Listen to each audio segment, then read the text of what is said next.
বন্ধুরা, শুভ সকাল। তো চলে আসলাম তোমাদের সামনে আরেকটা নতুন ব্লগ ভিডিওর সাথে। তো সবাই কেমন আছো? আশা করি ভালো আছো। তো আমিও ভালো আছি। তো দেখো, ঘুম থেকে উঠে আমাদের মেয়েদের কী কী কাজ থাকে তোমরা তো সবাই জানো। সংসারে প্রচুর কাজ থাকে, তো সেই কাজই করছি। দেখো, ঘরটা ঝাড় দিয়ে নিচ্ছি। আমাদের গ্রামের দিকে না একটুখানি বেশি কাজ থাকে, কারণ বৃষ্টি হয়েছে যেহেতু কালকে। আজকে প্রচুর পাতা পড়েছে উঠোনে। তো উঠোন ঝাঁট দিতে আজকে অনেকটাই টাইম লেগে গেছে। তো কী আর করা যাবে, গ্রামের এদিকে গাছপালা বেশি, আর উঠোনের সামনে ছাদের উপরের দিকে তো অনেক গাছ আছে। তো যাই হোক, প্রথমে আমি ঘরটা ভালো করে ঝাঁট দিয়ে নিচ্ছি।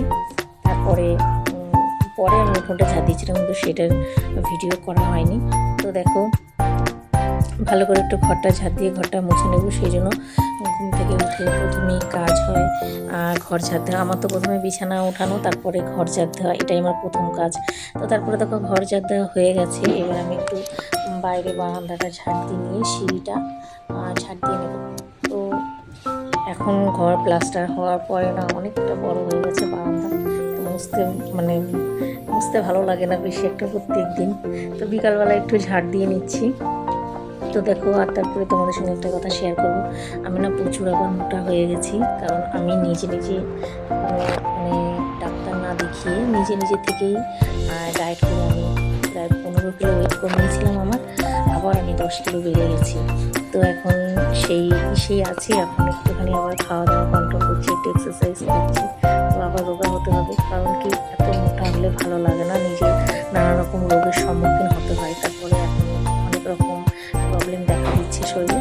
তো যাই হোক, কাজ করতে করতে তোমাদের সঙ্গে অনেক কথা শেয়ার করলাম। তো দেখো, চলো এখন আমি বাসন মেজে নেব। আর এই যে আমার সামনে যে বড় হাঁড়িটা দেখছো না, ওই হাঁড়িতে কী বলো তো, এতে 1 হাঁড়ি আলু সেদ্ধ রয়েছে।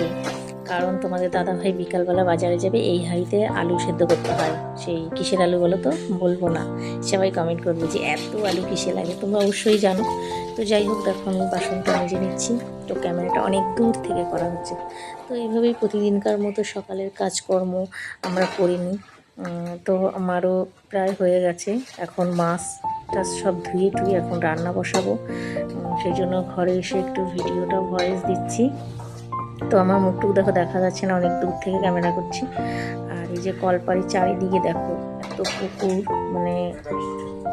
বলা যায় না, সঙ্গে সঙ্গে চলে আসে, তাড়িয়েও পারা যায় না। দেখো আবার একটু দাঁড়িয়ে দিচ্ছি। তো যাই হোক, সব কাজকর্ম কমপ্লিট হয়ে গেছে। দেখো পুরো ঘুমিয়ে গেছি। তো ঘরে চলে আসলাম। তোমাদের কার সব কাজ হয়ে গেছে সবাই কমেন্ট করে জানাবে। আমি যে সবে ঘরে আসলাম, এখন রান্না করতে যেতে হবে। আর দেখো, ঘেমে টেমে পুরো একাকার, কতটা মোটা হয়ে গেছে। আমি নিজেই ক্যামেরার সামনে দেখি আর ভাবি যে আমি এতটা, দেখো নাকের এখানে আমার একটা জট্টস হয়ে গেছে, কারণ শরীরটা ভালো না। তো দেখছি সেটা কমছে কিনা, তো এখনও কমেনি। তো যাই হোক, ভিডিওটা কেমন লাগলো সবাই কমেন্ট করবে। সবাইকে টাটা।